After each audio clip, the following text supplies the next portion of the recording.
기본 이야기는 시청자의 흥미를 위해 구성된 픽션 드라마입니다. 실제 인물 및 사건과는 무관함을 알려드립니다. 동유럽의 차가운 새벽 공기가 폐부를 찌르던 날이었습니다. 폴란드와 우크라이나의 접경지, 이름 없는 외곽 마을의 폐허 속에서 세계적으로 악명 높은 러시아 용병단 체르노보그의 대원들이 누군가를 비웃고 있었습니다. 그들 앞에는 낡은 등산복 바지에 허름한 바람막이를 걸친 영락없는 한국의 50대 아저씨 3명이 무릎을 꿇고 서 있었죠.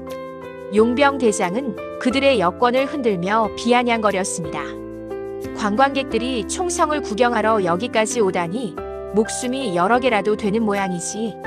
하지만 그 순간 구부정한 자세로 고개를 숙이고 있던 한 남자의 눈빛이 변했습니다. 그 눈은 수십 년 전 최전방 비무장지대의 칠흑 같은 어둠 속에서 단 한 번의 움직임도 놓치지 않던 날카로운 맹수의 그것과 같았습니다. 평범해 보이는 이 아저씨들이 단 5분 뒤 전 세계 용병들이 경악할 만한 일을 벌이게 될 줄은 누구도 예상하지 못했습니다. 과연 이 아저씨들의 정체는 무엇일까요? 그리고 그들이 보여줄 소름 돋는 사격술의 실체는 무엇일까요? 흥미진진한 오늘의 이야기가 본격적으로 시작되기 전에 채널 구독과 좋아요, 알림 설정까지 꼭 부탁드립니다. 여러분의 성원은 더 깊이 있고 현장감 넘치는 이야기를 만드는 큰 힘이 됩니다. 그럼 지금부터 그 압도적인 전설의 시작으로 들어갑니다. 사건의 시작은 2주 전으로 거슬러 올라갑니다. 전직 특전사 상사 출신인 박 상사와 해병대 수색대에서 주임원사로 퇴직한 김 원사, 그리고 육군 포병 장교 출신이었던 최 대위는 은퇴 후 조촐한 여행차 동유럽을 찾았습니다. 과거의 긴장감을 잊고 평범한 노후를 보내려던 그들에게 전란의 불길은 예고 없이 들이닥쳤습니다. 마을 사람들을 돕기 위해 잠시 머물렀던 구호소가 적군의 갑작스러운 진격로에 포함된 것이었습니다. 마을은 순식간에 아수라장이 되었습니다. 멀리서 들려오는 포성은 지면을 울렸고 검은 연기가 하늘을 뒤덮었습니다. 마을 주민들은 겁에 질려 사방으로 흩어졌고 박 상사 일행은 피난민들을 돕다 그만 퇴로를 놓치고 말았습니다. 결국 마을의 광장을 점령한 러시아 용병단의 포위망에 걸려든 것입니다. 용병들은 거칠게 그들을 몰아세웠습니다. 최첨단 야간 투시경과 전술 조끼, 그리고 기름기가 자르르 흐르는 최신형 소총으로 무장한 용병들의 기세는 등등했습니다. 그들에게 이 동양인 아저씨들은 그저 운 나쁜 관광객 혹은 값비싼 몸값을 받아낼 수 있는 인질에 불과해 보였습니다. 이봐, 늙은이들. 주머니에 든 거 다 꺼내. 그리고 조용히 시키는 대로 하면 목숨은 살려주지. 안드레이라고 불리는 용병 대장이 거칠게 박 상사의 어깨를 밀쳤습니다. 박 상사는 힘없이 밀려나는 척하며 바닥에 엎드렸습니다. 하지만 그의 머릿속은 이미 차갑게 식어 가동되기 시작했습니다. 그는 엎드린 상태에서 곁눈질로 주변 상황을 스캔했습니다.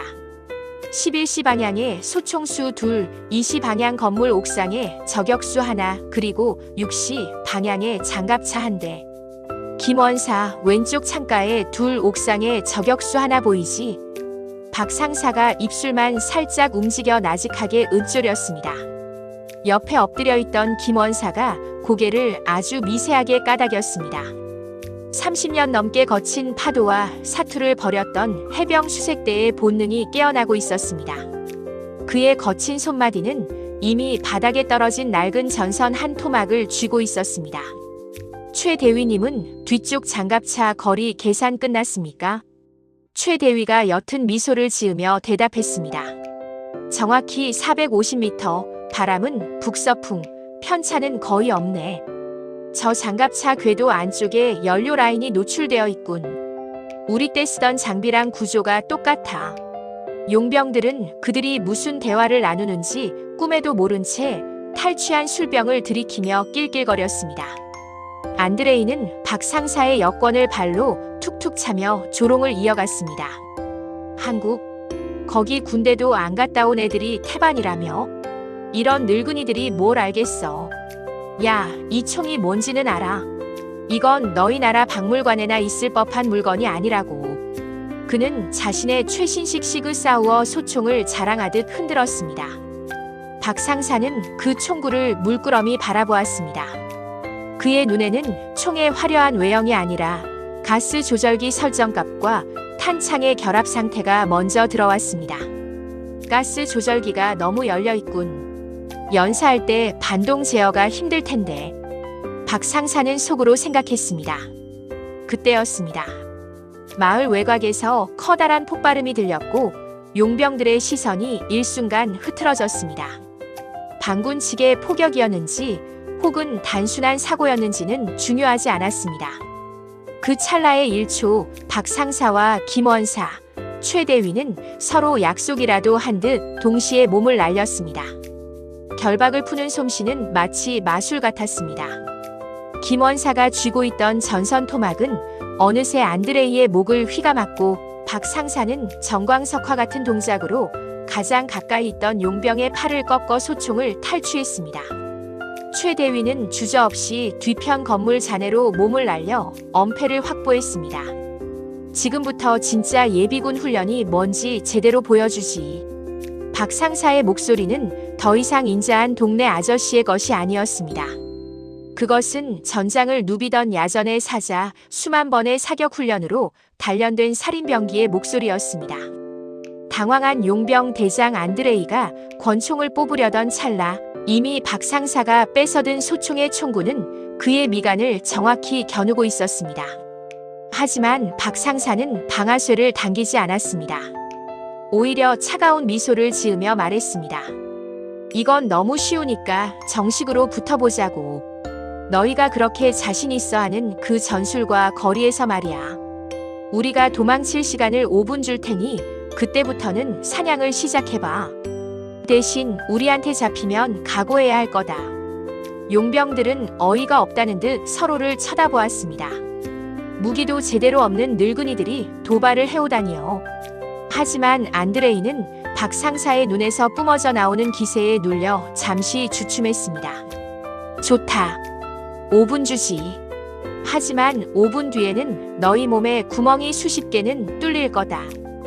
박 상사 일행은 뒤도 돌아보지 않고 마을 북쪽의 숲으로 사라졌습니다.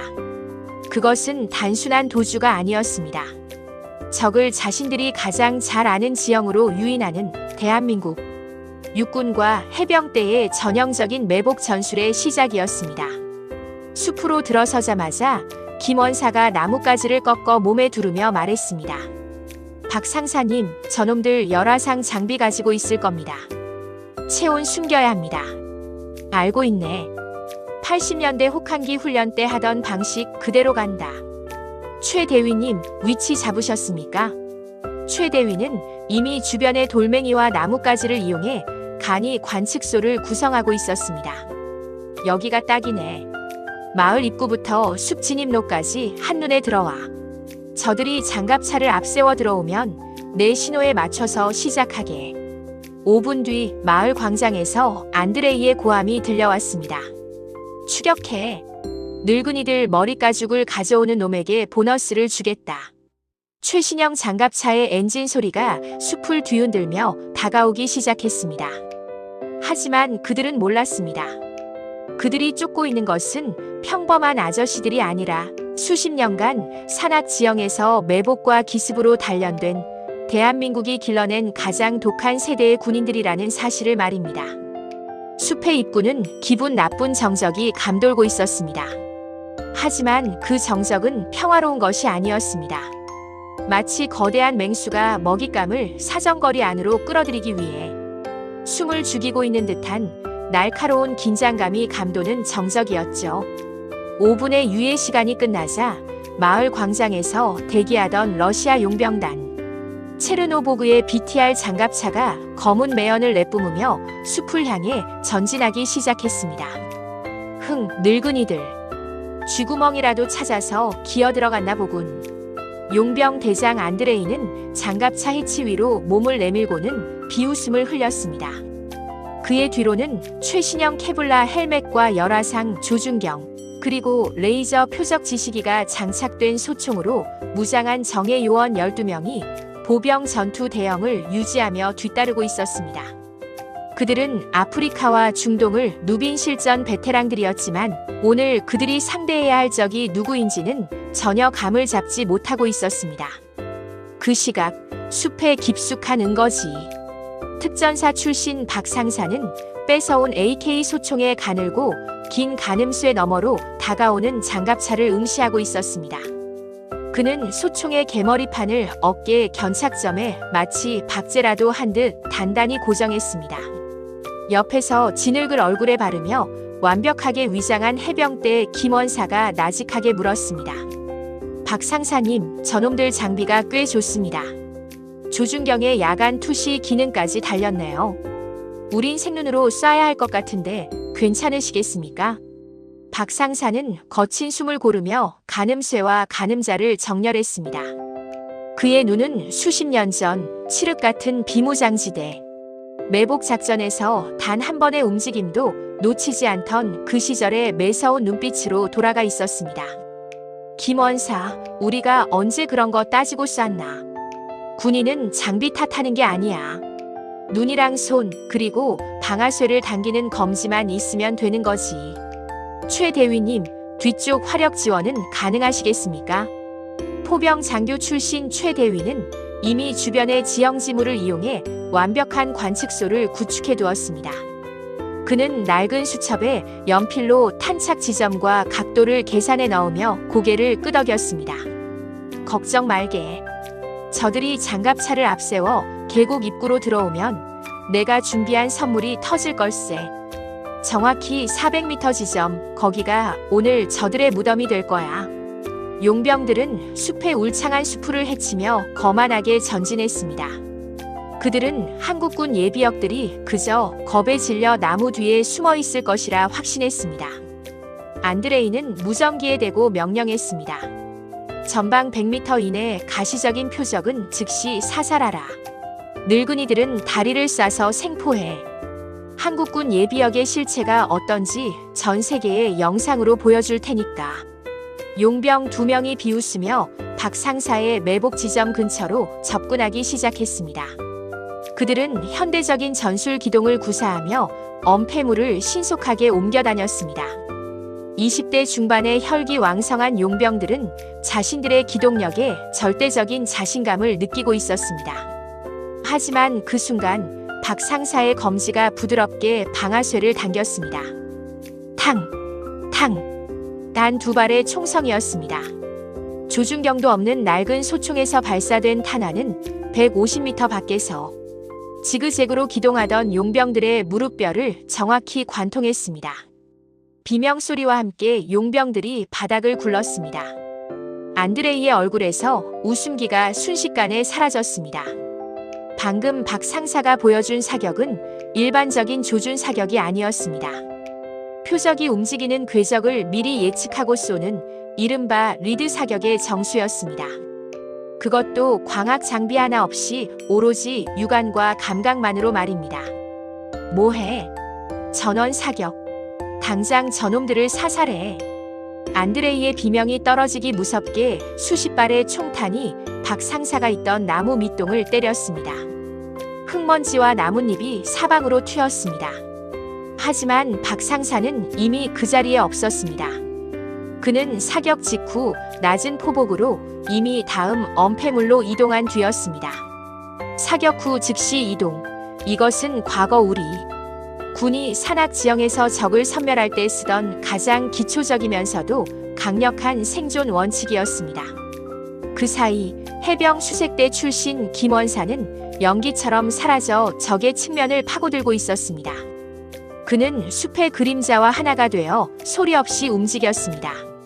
최첨단 열화상 장비를 갖춘 용병들도 차가운 진흙으로 체온을 가리고 나뭇가지로 실루엣을 뭉개버린 김원사를 찾아내지 못했습니다. 측면에서 사격을 퍼붓던 용병 한 명의 목덜미로 차가운 금속의 감촉이 느껴졌습니다. 김원사였습니다. 그는 소리 없이 다가가 용병의 입을 막고 대검을 들이밀었습니다. 어이 자네. 군대에서 장비 믿고 깝치면 안 된다고 안 배웠나?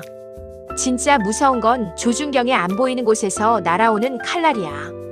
김원사는 용병의 소총을 뺏어 들고는 그대로 반대편 엄폐물 뒤에 숨어있던 적들을 향해 정확한 점사를 날렸습니다. 아군이 쏘는 총알에 당황한 용병들이 우왕좌왕하는 사이 박상사는 다시 한번 위치를 옮겨가며 정밀 사격을 이어갔습니다. 용병들은 공포에 질리기 시작했습니다. 자신들이 상대하는 존재가 평범한 아저씨들이 아니라 보이지 않는 곳에서 숨통을 조여오는 유령 같았기 때문입니다. 안드레이는 이를 갈며 소리쳤습니다. 장갑차, 전방 수풀에 기관총 쏘사, 깡그리 밀어버려. 장갑차의 7.62 기관총이 불을 뿜으며 숲을 난도질하기 시작했습니다. 거대한 나무들이 꺾여나가고 흙바닥이 뒤집혔습니다. 소총으로는 도저히 상대할 수 없는 압도적인 화력이었습니다. 하지만 뒤쪽에 조용히 엎드려 상황을 지켜보던 최대위가 안경을 고쳤으며 나직하게 중얼거렸습니다. 드디어 오는군. 내가 말했지. 400m 지점이 무덤이 될 거라고. 최대위는 미리 설치해둔 버려진 대전차 지뢰의 신관과 연결된 철사를 당겼습니다. 비록 낡고 부식된 지뢰였지만 포병 장교로서 화약의 성질과 폭발, 범위를 완벽히 계산하는 그에게는 충분한 재료였습니다. 장갑차의 왼쪽 궤도가 최대위가 점 찍어둔 정확한 지점을 밟는 순간 지면이 들썩이며 거대한 화염이 솟구쳤습니다. 쾅! 엄청난 충격과 함께 장갑차의 궤도가 끊겨나갔습니다. 멈춰버린 장갑차 안에서 당황한 용병들의 목소리가 터져 나왔습니다. 안드레이는 멍하니 서 있을 수밖에 없었습니다. 최신 장비와 압도적인 화력으로 무장한 자신의 부대가 단지 예비군이라 불리는 이 노련한 사냥꾼들에게 완벽하게 해부당하고 있었으니까요.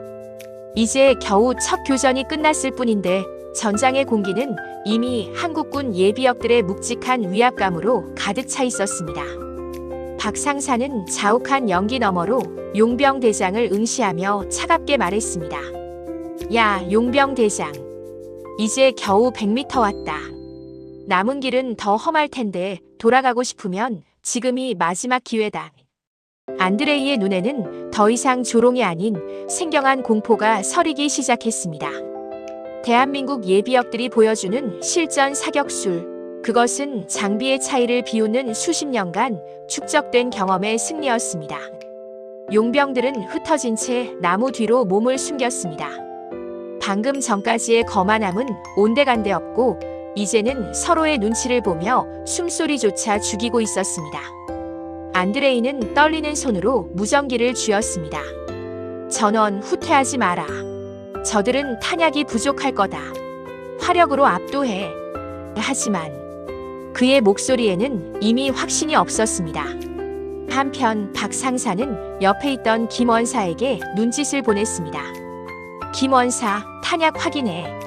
김원사는 뺏어온 탄창을 흔들어 보더니 씁쓸하게 웃었습니다. 겨우 2탄창 남았습니다. 아껴 써야겠는데요. 박상사는 소총의 조정관을 다시 한번 확인하며 대답했습니다. 걱정 마. 우리 예비군 사격 훈련할 때 9발로 합격하던 실력 어디 안 가니까.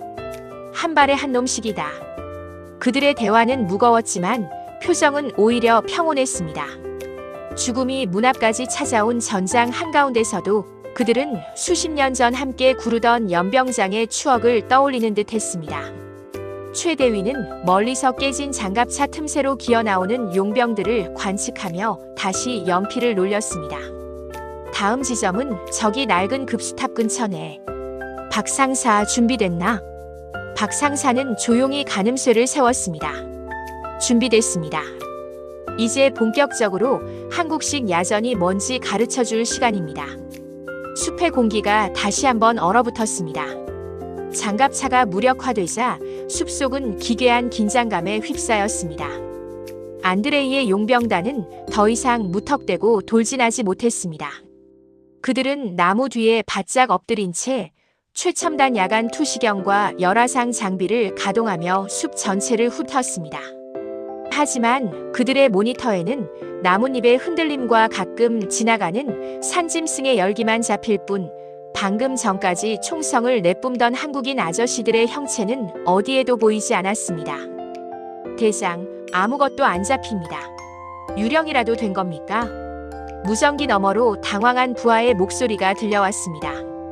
안드레이는 이를 갈며 소리쳤습니다. 바보 같은 소리 마라. 그들은 인간이다. 열이 없을 리가 없어. 바위 뒤나 구덩이 속을 샅샅이 뒤져. 하지만 안드레이가 간과한 것이 있었습니다. 대한민국 육군 특전사에서 잔뼈가 굵은 박 상사에게 은폐란 단순히 몸을 숨기는 것이 아니라 주변 환경과 완벽히 동화되는 예술이었습니다. 박 상사는 이미 차가운 진흙을 온몸에 바르고 그 위에 마른 나뭇잎과 이끼를 덧칠해 자신의 체온이 외부로 새 나가지 않도록 차단한 상태였습니다.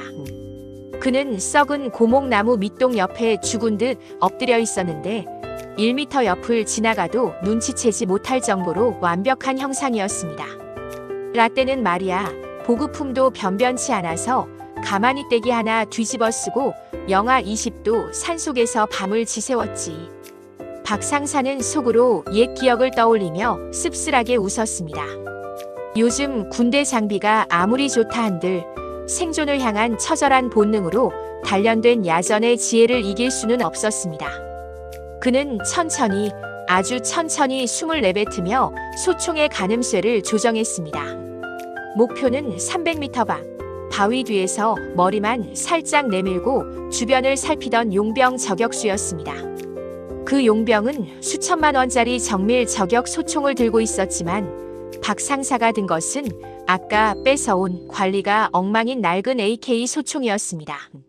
하지만 박 상사에게 총의 종류는 중요하지 않았습니다. 그는 총의 0점이 약간 왼쪽으로 치우쳐 있다는 것을 첫 교전 때 이미 파악했습니다. 그는 가늠쇠를 표적의 오른쪽 귀 끝에 맞췄습니다. 바람의 속도, 습도, 그리고 지구의 자전까지 고려하는 정밀한 계산이 그의 머릿속에서 본능적으로 완료되었습니다. 툭! 방아쇠를 당기는 소리는 숲의 나뭇잎 부딪히는 소리에 묻혔습니다. 소음기도 없었지만 그는 총성이 숲의 메아리에 섞이도록 지형의 반사각을 이용해 사격했습니다. 결과는 참혹했습니다. 300m 밖의 용병 저격수는 비명도 지르지 못한 채 바위 뒤로 고꾸라졌습니다. 저격이다. 저격수가 당했다. 용병단은 패닉에 빠졌습니다. 보이지 않는 적에게 동료가 쓰러지는 것만큼 공포스러운 일은 없었습니다. 그들은 사방으로 닥치는 대로 총을 갈겨댔지만 박 상사는 이미 사격 직후 소리 없이 숲을 속을 기어 20m 옆에 다른 구덩이로 이동한 뒤였습니다. 그때 반대편 능선에서 김 원사의 목소리가 아주 낮은 주파수의 무전기로 흘러나왔습니다. 박 상사님, 우측 계곡 쪽으로 새 놈이 우회하고 있습니다. 제가 뒤를 잡겠습니다. 김 원사는 해병대 수색대 시절 배운 수중 침투와 산악 기동의 달인이었습니다. 그는 소리 없이 계곡의 차가운 물속으로 몸을 던졌습니다. 물방울 하나 튀기지 않는 매끄러운 움직임이었습니다. 우회하던 용병들은 자신들의 발밑에 죽음이 기다리고 있다는 사실을 꿈에도 몰랐습니다. 김 원사는 물속에서 솟아오르며 마지막 용병의 발목을 낚아챘습니다. 비명을 지르기도 전에 김 원사의 단검이 용병의 장구류 사이 빈틈을 파고들었습니다. 순식간에 2명을 제압한 김 원사는 남은 1명의 등을 발로 차며 조용히 속삭였습니다. 야, 너네 대장한테 가서 전해라. 우리 아저씨들이 화나면 무섭다고. 겁에 질린 용병이 뒤도 돌아보지 않고 도망치는 모습을 보며 김 원사는 혀를 찼습니다. 요즘 애들은 겁이 너무 많단 말이야. 우리 때는 교관 눈빛만 봐도 오줌을 지렸는데. 한편 최 대위는 멀리서 용병들의 기동로를 관측하며 미소를 지었습니다. 그는 용병들이 공포에 질려 한 곳으로 뭉치기 시작하는 것을 포착했습니다. 군사학 교본의 기초 중 기초, 위험에 처하면 뭉치려 한다는 인간의 심리를 이용할 차례였습니다. 최 대위는 박 상사에게 수신호를 보냈습니다. 모리 사냥 시작. 박 상사는 다시 소총을 고쳐 잡았습니다. 이제는 숨는 단계가 아니었습니다. 적들을 특정한 지점으로 몰아넣어 한꺼번에 타격하는 토끼몰이 전술이었습니다. 박 상사는 고의로 위치를 노출하며 위협 사격을 가했습니다. 적이다. 저기 늙은이가 있다. 안드레이와 남은 용병들은 박 상사의 유인에 걸려들어 일제히 좁은 협곡 사이로 뛰어들었습니다. 그곳은 양옆이 가파른 절벽으로 이루어진 전술적으로 최악의 데드존이었습니다. 안드레이는 뒤늦게 무언가 잘못되었음을 깨달았습니다. 멈춰. 함정이다. 퇴로 확보해. 하지만 이미 늦었습니다.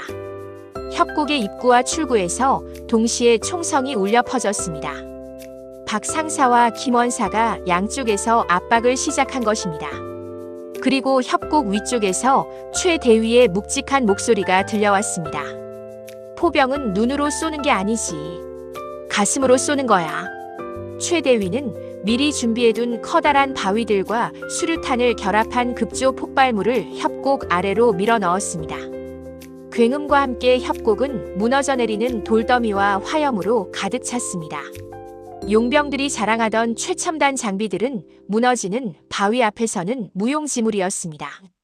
자욱한 먼지가 걷히자 협곡 안에는 겨우 살아남은 안드레이와 몇 명의 용병만이 넋이 나간 채 서 있었습니다.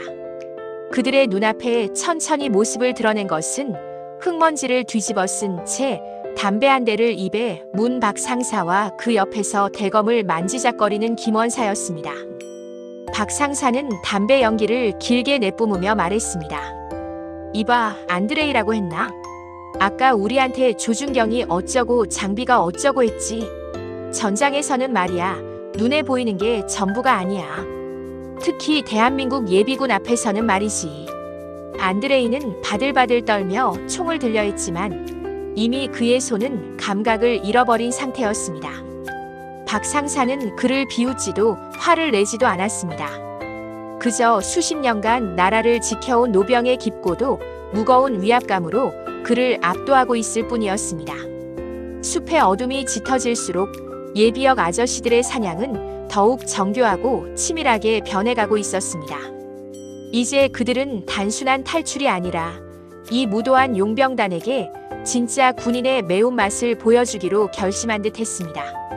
협곡에서의 폭발 이후 안드레이의 용병단은 그야말로 공황 상태에 빠졌습니다.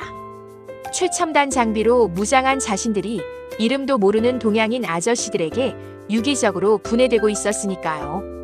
안드레이는 남은 병력을 수습해 숲의 가장 높은 고지인 급수탑 부근으로 후퇴했습니다. 그곳은 사방이 트여 있어 접근하는 적을 한눈에 감시할 수 있는 요새와 같은 곳이었습니다. 저격수 어디 있어? 당장 급수탑 상단에 위치해. 안드레이의 고함에 살아남은 용병 저격수가 허겁지겁 급수탑 꼭대기로 올라갔습니다. 그는 12배율 고성능 조준경이 달린 오스트리아제 정밀 저격총을 거치하고 주변을 샅샅이 뒤졌습니다. 800m 거리. 이 거리라면 조준경 없이는 사람의 형체조차 점으로 보일 정도의 먼 거리였습니다. 용병들은 이제야 안도의 한숨을 내쉬었습니다. 대장, 이 거리라면 조준경 없는 낡은 AK로는 절대 우리를 맞출 수 없습니다. 저들이 접근하려면 이 개활지를 지나야 하는데 그때 우리가 하나씩 요리하면 됩니다. 용병 저격수의 말에 안드레이도 조금씩 안정을 되찾았습니다. 하지만 그는 몰랐습니다. 박 상사에게 사거리란 숫자에 불과하다는 것을요. 그 시각 숲의 경계선에 엎드린 박 상사는 뺏어온 AK 소총의 가늠쇠를 만지작거리고 있었습니다. 옆에서 거리를 관측하던 최 대위가 망원경 대신 손가락을 세워 바람의 속도를 가늠하며 말했습니다. 박 상사, 거리는 대략 820m. 고도 차이까지 생각하면 탄착군이 아래로 많이 쏠릴 걸세. 게다가 이 소총, 총열이 휘었는지 0점이 엉망이야. 박 상사는 씁쓸하게 웃으며 대답했습니다. 최 대위님, 우리 예비군 훈련 때 0점 안 잡힌 총으로도 특등사수 따던 실력 아닙니까? 총이 휘었으면 휜 대로 오조준하면 그만이죠. 말은 가볍게 했지만 박 상사의 눈은 이미 초정밀 컴퓨터처럼 가동되고 있었습니다. 그는 급수탑 꼭대기에서 번쩍이는 용병 저격수의 렌즈 반사광을 포착했습니다. 800m 밖의 점. 일반인이라면 보이지도 않을 그 목표물을 향해 박 상사는 총구를 하늘 쪽으로 과감하게 들어 올렸습니다. 이른바 무지개 사격이라 불리는 극단적인 오조준이었습니다. 박 상사는 자신의 심장 박동 소리에 집중했습니다. 쿵쿵쿵. 심장이 수축하고 이완되는 그 찰나의 순간 혈액이 손가락 끝으로 전달되는 미세한 떨림까지 계산해 넣었습니다. 그는 숨을 들이마신 뒤 절반을 내뱉고 멈췄습니다. 숲의 모든 소리가 사라지고 오직 가늠쇠 너머의 먼 점만이 그의 세상에 남았습니다. 지금이다. 텅. 총성은 둔탁했습니다. 하지만 그 소총에서 뿜어져 나간 7.62 탄환은 중력을 거스르며 포물선을 그리듯 하늘로 솟구쳤다가 공기 저항을 뚫고 정확히 820m 밖 급수탑을 향해 낙하하기 시작했습니다. 급수탑 위의 용병 저격수는 자신의 조준경에 잡히는 정적을 즐기고 있었습니다. 아무도 올 수 없다는 확신이 그의 경계심을 늦췄던 그때 갑자기 퍽 하는 소리와 함께 그의 조준경 렌즈가 박살났습니다. 그리고 뒤이어 날카로운 탄환이 그의 어깨를 관통했습니다. 아, 저격이다. 800m 밖에서 저격을 당했다고. 용병 저격수의 비명이 무전기를 타고 안드레이의 귀에 꽂혔습니다. 안드레이는 소름이 돋았습니다.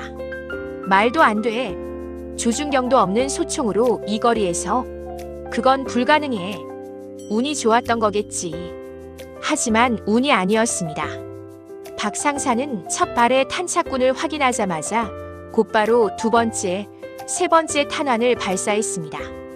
마치 미리 입력된 궤적을 따라가듯 탄환들은 정확히 급수탑의 철제 난간을 때리며 용병들을 압박했습니다. 이건 사격이 아니야. 이건 마법이다. 용병들은 이제 공포를 넘어 경외감마저 느끼기 시작했습니다. 그들이 배운 현대 전술 교본에는 조준경 없는 소총의 유효 사거리는 30만 400m라고 적혀 있었지만 지금 그들의 눈앞에서 벌어지는 일은 그 교본을 정면으로 부정하고 있었습니다.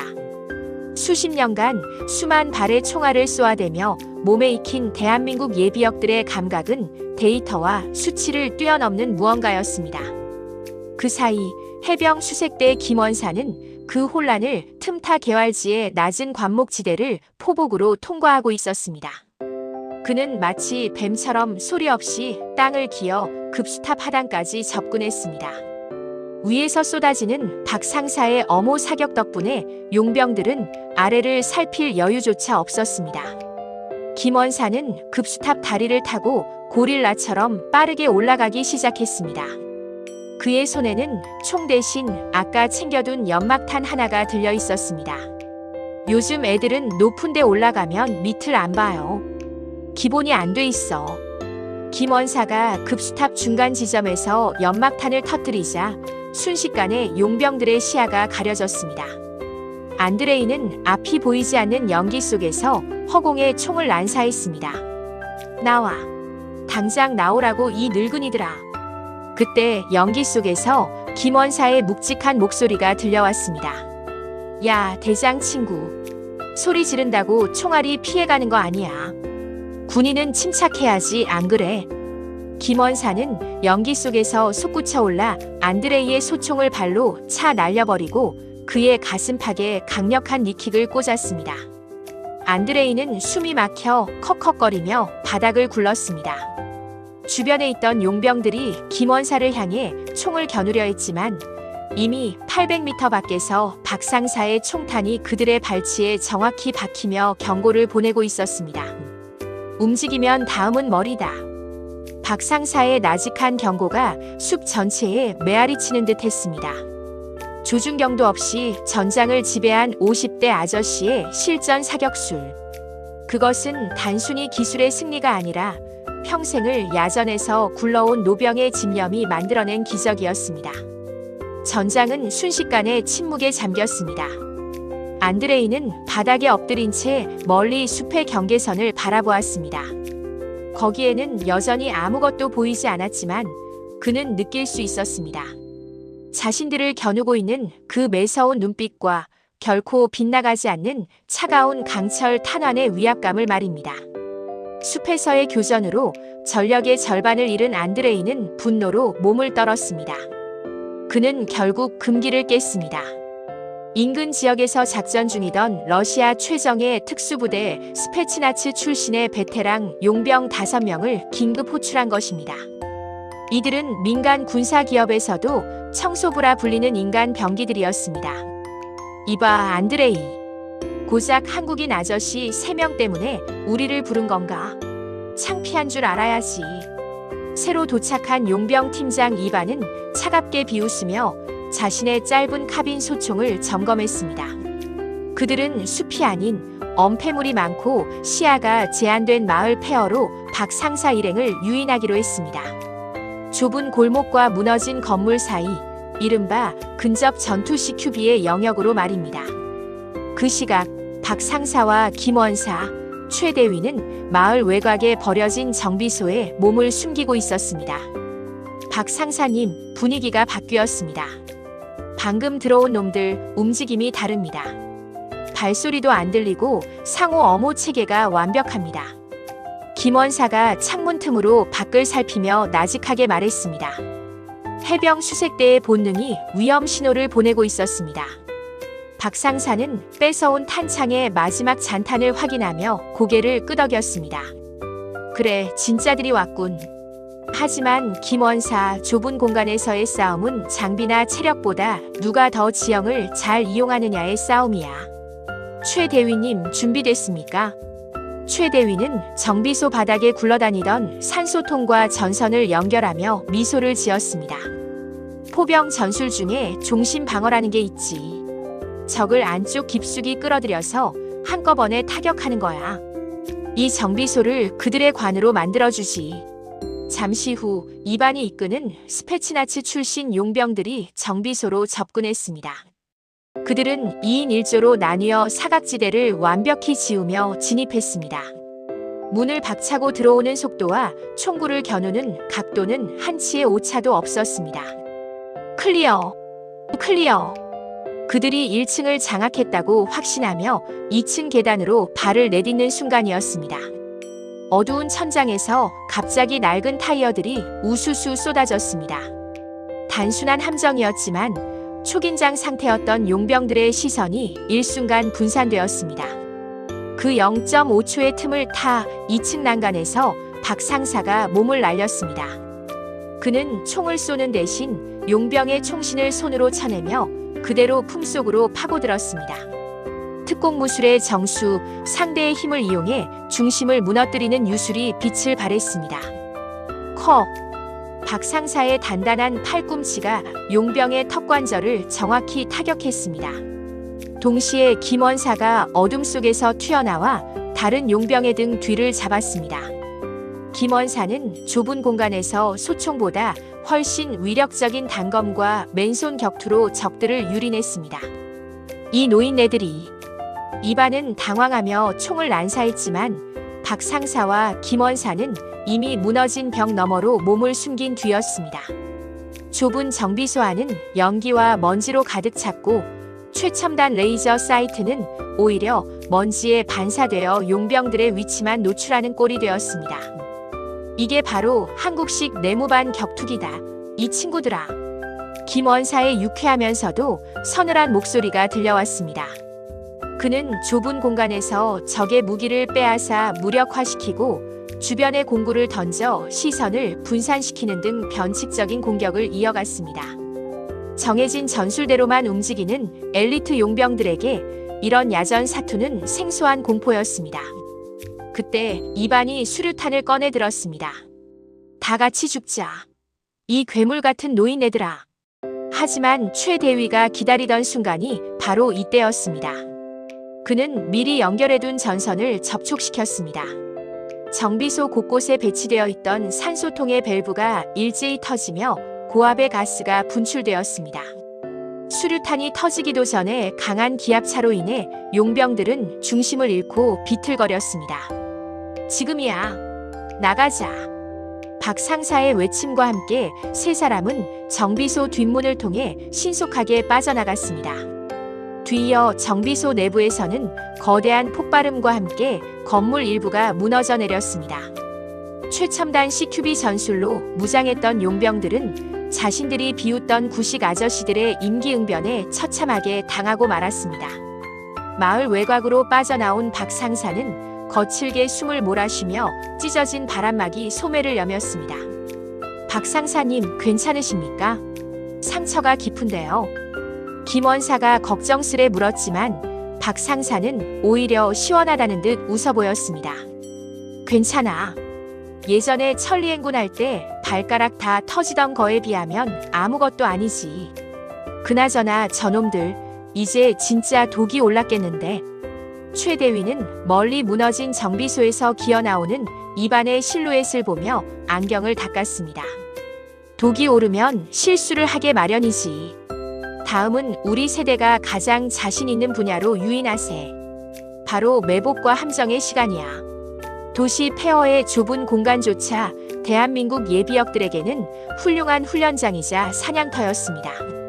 그들은 이제 마지막 결전을 향해 마을의 가장 깊고 어두운 골목 안으로 발걸음을 옮겼습니다. 용병들은 여전히 총을 쥐고 있었지만 그들의 손등에는 이제 숨길 수 없는 떨림이 서려 있었습니다. 정비소의 폭발에서 간신히 살아남은 이반과 안드레이는 이제 이성을 잃었습니다. 그들은 마을 입구에 대기시켜 두었던 예비 전력인 두 번째 장갑차를 호출했습니다. 이번에는 보병의 기동성에만 의지하지 않고 장갑차의 두꺼운 장갑과 30기관포의 화력을 앞세워 마을을 아예 평지로 만들 심산이었습니다. 다 밀어버려. 쥐새끼처럼 숨어있는 노인네들을 짓밟아버리라고. 안드레이의 광기 어린 명령에 장갑차의 엔진이 굉음을 내며 마을 골목길로 진입했습니다.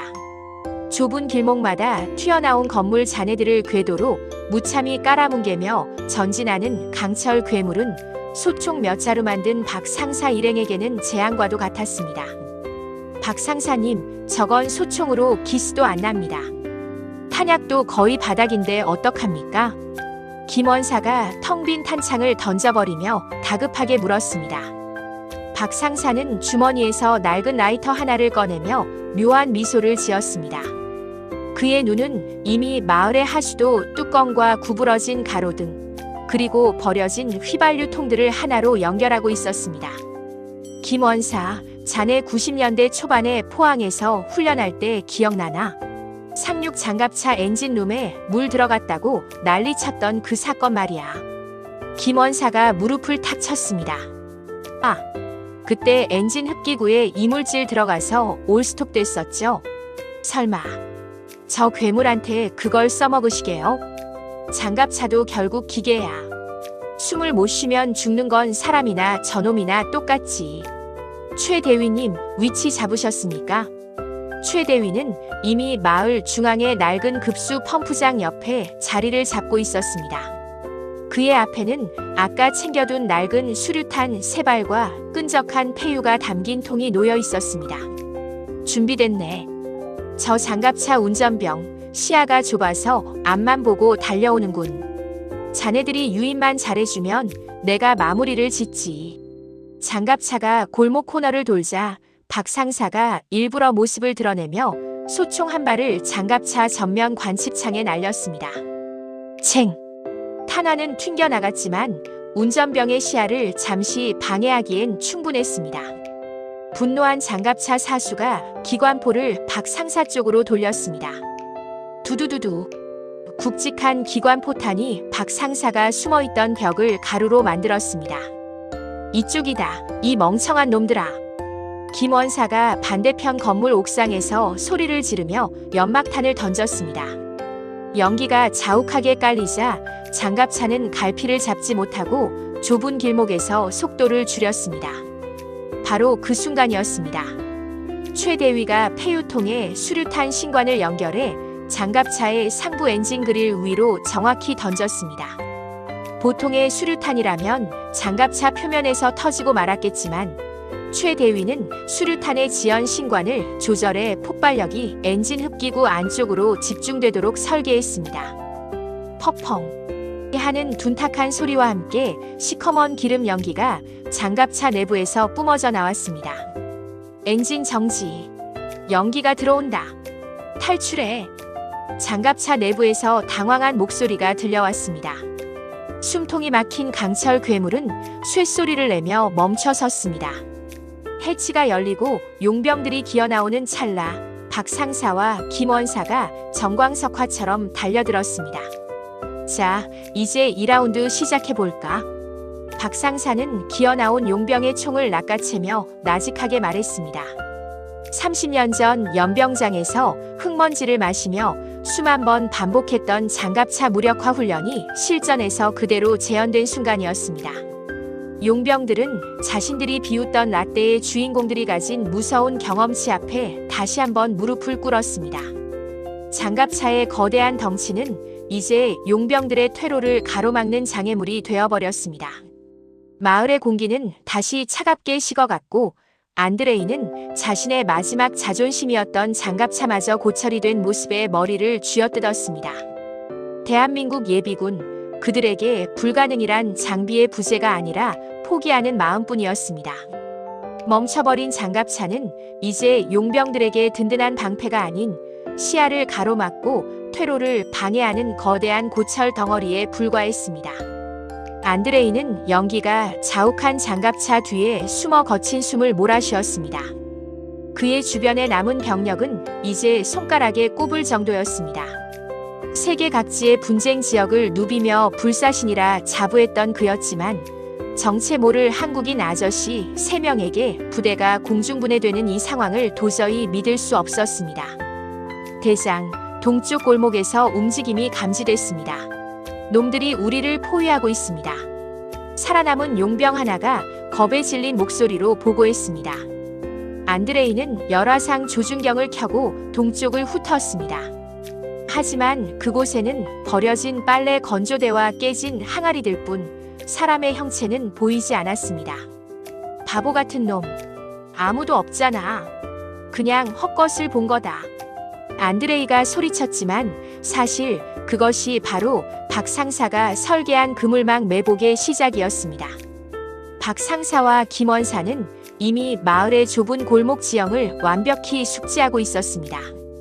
그들은 정면에서 싸우는 대신 용병들의 시선이 닿지 않는 지붕 위와 하수도 그리고 무너진 벽 틈새를 유기적으로 이동하며 심리적인 압박을 가하고 있었습니다. 툭툭. 어디선가 돌멩이가 굴러가는 소리가 들렸습니다. 용병들이 반사적으로 그 방향에 총을 난사했습니다. 하지만 그 소리는 박 상사가 낚싯줄을 이용해 멀리서 조종한 미끼에 불과했습니다.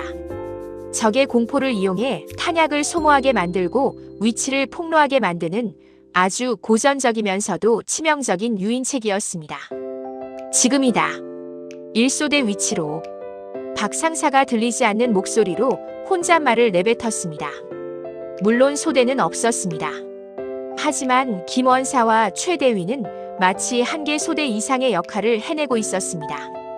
김 원사는 지붕 위를 소리 없이 건너다니며 용병들의 머리 위에서 수류탄 안전핀을 뽑는 금소금만 흘렸습니다. 챙그랑. 그 소름 돋는 소리에 용병들은 하늘을 향해 총을 쐈지만 김 원사는 이미 반대편 골목으로 몸을 날린 뒤였습니다. 최 대위는 마을 중앙에 확성기 스위치를 올렸습니다. 낡은 스피커에서 치지직거리는 잡음과 함께 80년대 군가가 희미하게 흘러나왔습니다. 전장의 긴장감 속에 울려 퍼지는 웅장하고도 기괴한 멜로디는 용병들의 정신을 무너뜨리기에 충분했습니다. 이게 무슨 소리야? 꺼. 당장 끄라고.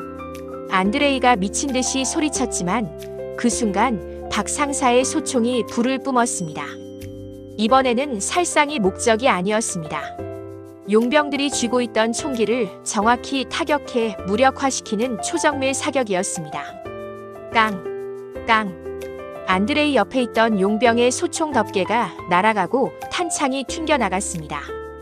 조준경도 없이 오로지 감각만으로 움직이는 표적의 무기만을 골라 맞추는 그 실력에 안드레이는 결국 무기를 떨어뜨리고 말았습니다. 그것은 인간의 영역을 넘어선 수십 년간 수백만 발의 총알을 쏘아 올린 자만이 도달할 수 있는 신의 영역처럼 보였습니다. 그만해. 안드레이는 무릎을 꿇었습니다. 사방에서 좁혀오는 발소리가 들렸습니다. 낡은 전투화가 자갈을 밟는 묵직한 소리. 그것은 3명의 발소리였지만 안드레이의 귀에는 수만 명의 정예 대군이 몰려오는 환청으로 들렸습니다. 마침내 안개가 걷히고 박 상사가 천천히 모습을 드러냈습니다. 그의 등산복은 흙먼지로 뒤덮여 있었고 얼굴에는 위장용 진흙이 눌러붙어 있었지만 그 눈빛만큼은 그 어떤 최첨단 레이저보다 날카롭게 빛나고 있었습니다. 김원사와 최 대위 역시 양옆에서 조용히 다가왔습니다. 안드레이는 허탈한 웃음을 지으며 물었습니다. 당신들 정체가 뭐야? 대체 어느 특수부대 출신이기에 우리 같은 베테랑들을 장난감처럼 다루는 거지? 델타포스? SAS? 박 상사는 입에 물고 있던 다 탄 담배꽁초를 뱉어내며 무심하게 대답했습니다. 부대 이름은 알아서 뭐하게. 우리는 그냥 한국에서 흔히 볼 수 있는 아저씨들이야. 주말이면 산에 가고 평일엔 가족들 먹여 살리느라 정신없는 그런 평범한 사람들 말이지. 평범하다고? 말도 안 돼. 평범한 아저씨가 어떻게 800m를 조준경 없이 맞추고 장갑차를 수류탄 하나로 멈추나. 안드레이의 외침에 최 대위가 안경을 고쳤으며 나직하게 덧붙였습니다. 자네가 하나 모르는 게 있군. 대한민국 남자로 태어나서 그 시절 군 생활을 견뎠다는 건 몸속에 이 모든 전술이 문신처럼 새겨졌다는 뜻이야. 우린 훈장을 바라지도 않고 비리를 저지를 만큼 영악하지도 않아. 그저 내 옆에 전우를 지키고 돌아갈 집을 지키는 법만 배웠을 뿐이지. 안드레이는 그제야 깨달았습니다. 자신이 무시했던 예비군이라는 이름 뒤에 숨겨진 무서운 저력을 말입니다. 그것은 돈으로 산 기술이 아니라 청춘을 바쳐 국가를 지키며 몸으로 익힌 진짜 군인의 혼이었습니다. 내가 큰 실수를 했군. 당신들을 관광객으로 본 게 내 인생 최대의 실수였어. 안드레이는 고개를 숙였습니다. 전장을 지배하던 용병 대장의 카리스마는 사라지고 오직 압도적인 실력 앞에 굴복한 패배자의 비참함만이 남았습니다. 박 상사는 안드레이의 소총을 발로 저 멀리 밀어버리고는 김원사에게 신호를 보냈습니다. 김원사 마을 사람들 다 안전한지 확인하고 최 대위님 무전으로 지원 요청하십시오. 이제 이 훈련도 끝낼 때가 됐습니다. 마을 너머로 붉은 노을이 깔리기 시작했습니다. 전설이 된 한국인 아저씨들의 사냥이 끝나가고 있었습니다. 마을 외곽에 위치한 낡은 기차역 근처 붉게 타오르는 노을이 폐허가 된 건물들 사이로 길게 그림자를 들이우고 있었습니다. 총성은 멎었고 자욱했던 화약 연기도 서서히 흩어지고 있었습니다. 무릎을 꿇은 채 고개를 숙인 안드레이와 전의를 상실한 채 멍하니 서 있는 용병들 뒤로 멀리서 현지 정부군과 유엔 평화유지군의 장갑차 소리가 들려오기 시작했습니다. 드디어 이 지옥 같았던 마을에 다시금 질서가 찾아오고 있었습니다. 박 상사는 뺏어들었던 소총을 바닥에 나란히 놓았습니다. 그는 주머니에서 구겨진 종이 한 장을 꺼내 먼지를 털어냈습니다. 그것은 여행을 시작할 때 아내가 챙겨준 폴란드 맛집 리스트였습니다. 박 상사님, 이제 우리 갈 시간인 것 같습니다. 정부군이 오면 귀찮은 조사만 잔뜩 받게 될 텐데요. 김원사가 찢어진 소매를 대충 묶으며 다가왔습니다. 그의 얼굴엔 진흙과 땀이 범벅이었지만 눈빛은 저녁날 연병장을 나서던 그날처럼 시원섭섭해 보였습니다. 최 대위 역시 낡은 안경을 닦으며 고개를 끄덕였습니다. 그러게 말이야. 우리 같은 은퇴자들이 이런 전장에 이름 남겨서 좋을 거 하나 없지. 한국 돌아가면 손주들이나 봐줘야지. 이런 데 있었다고 하면 집사람한테 등짝 스매싱 맞을 걸세. 세 사람은 서로를 바라보며 나직하게 웃었습니다. 그들은 자신들이 방금 해낸 일이 전 세계 밀리터리 역사를 다시 쓸 만큼 엄청난 사건이라는 것엔 관심조차 없었습니다. 그들에게 이번 전투는 그저 운 나쁘게 꼬인 여행길에서 만난 무례한 놈들에게 예의를 가르쳐준 일에 불과했으니까요. 정부군 선발대가 마을 광장에 진입하기 직전 세 사람은 마을 뒷길을 통해 조용히 사라졌습니다. 그들이 머물렀던 자리에는 낡은 소총 몇 자루와 엔진 그릴, 이타버린 장갑차, 그리고 용병 대장 안드레이의 떨리는 손만이 남겨져 있었습니다. 사건이 발생하고 며칠 뒤 전 세계 군사정보 커뮤니티는 발칵 뒤집혔습니다. 러시아 최정예 용병단이 단 3명의 동양인 민간인에게 완벽하게 패배했다는 보고서가 유출되었기 때문입니다. 처음에는 모두가 가짜 뉴스라고 생각했습니다. 조준경도 없는 소총으로 800m 저격을 성공시키고 폐유와 낡은 수류탄으로 현대식 장갑차를 멈춰 세웠다는 기록은 현대 전술 교본으로는 설명할 수 없는 영역이었기 때문입니다. 하지만 현장에 도착한 정보 요원들은 소름 돋는 흔적들을 발견했습니다. 탄피가 떨어진 위치, 매복에 활용된 지형지물의 정교함, 그리고 상대의 심리를 역이용한 부비트랩의 설계 방식까지. 그 모든 것은 한 부류의 집단을 가리키고 있었습니다. 이 전술, 이건 최첨단 훈련을 받은 현역들의 솜씨가 아닙니다. 이건 몸이 기억하는 야전의 감각, 수십 년 전에 군대에서나 가르쳤던 집요하고도 독한 한국식 전술입니다. 미군의 한 정보 분석관은 혀를 내두르며 보고서를 작성했습니다. 그들이 명명한 이 사건의 이름은 아저씨들의 기적 더 미러컬 오브 AJUSSI. 하지만 정작 그 주인공들은 어디에서도 찾을 수 없었습니다. 같은 시각 인천공항 입국장. 검게 그을린 얼굴에 낡은 배낭을 맨 3명의 아저씨가 입국 게이트를 나서고 있었습니다.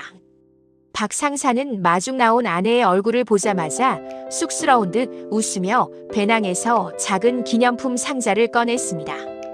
아니, 당신 얼굴이 왜 이리 탔어? 여행 가서 잠은 잘 잔 거야? 웬 고생을 그렇게 하고 왔어? 아내의 잔소리에 박 상사는 뒷머리를 극적이며 대답했습니다. 에이, 그냥 햇볕이 좀 좋아서 그랬지. 별일 없었어. 그냥 친구들이랑 산행 좀 길게 한 셈 치지 뭐. 옆에서 듣던 김원사와 최 대위가 킥킥대며 웃음을 참았습니다. 그들의 손바디에는 여전히 총을 잡았던 굳은 살이 단단히 박여 있었고 가슴 속엔 30년의 세월을 뛰어넘어 다시 한번 불타올랐던 뜨거운 군인 정신이 숨쉬고 있었습니다. 박 상사는 공항을 빠져나오며 하늘을 올려다보았습니다. 훈장도 없고 누구에게 자랑할 영광도 없는 싸움이었지만 마음만은 그 어느 때보다 가벼웠습니다. 대한민국 예비군. 세상은 그들을 배 나온 아저씨라 부르며 우습게 볼지 몰라도 국가와 전우가 위험에 처할 때면 그들은 언제든 다시 사자로 변할 준비가 되어 있는 이들이었습니다. 자, 이제 우리 집으로 갑시다. 된장찌개에 소주 한 잔이 간절하네. 세 사람의 뒷모습이 인파 속으로 사라져갔습니다. 전설은 기록되지 않았지만 그날 폴란드 국경의 작은 마을을 지켜낸 새 노병의 기계는 누군가의 기억 속에 영원히 살아 숨쉬게 될 것입니다. 조준경도 첨단 장비도 이길 수 없었던 대한민국 예비역들의 진짜 실력. 그것은 기술이 아니라 평생을 바쳐 지켜온 책임감이라는 이름의 탄환이었습니다. 에필로그. 사건 한 달 후 온라인 밀리터리 포럼에는 정체불명의 영상 하나가 올라왔습니다. 폴란드 마을의 한 주민이 숨어서 찍은 그 영상 속에는 낡은 바람막이를 입은 한 아저씨가 소총 한 자루로 장갑차를 농락하는 모습이 담겨 있었습니다. 전 세계 네티즌들은 열광했습니다. 저게 진짜 한국의 예비군입니까? 어벤져스는 영화 속에만 있는 게 아니었군요. 역시 한국군 아저씨들은 건드리는 게 아니야. 하지만 그 영상 아래 한글로 적힌 짧은 댓글 하나가 가장 많은 추천을 받았습니다. 우리나라 아저씨들 무시하지 마세요. 그분들 주말엔 등산 가고 평소엔 가족밖에 모르는 사람들이지만 총 들면 무서운 분들입니다. 겪어본 사람만 알죠. 오늘의 이야기는 여기까지입니다. 나라를 지켰던 청춘을 뒤로하고 평범한 일상을 살아가는 대한민국 모든 예비역 선후배님들의 노고에 경의를 표합니다. 여러분의 군 생활 추억은 어떠셨나요? 댓글로 함께 나누어 주시기 바랍니다. 시청해주셔서 감사합니다.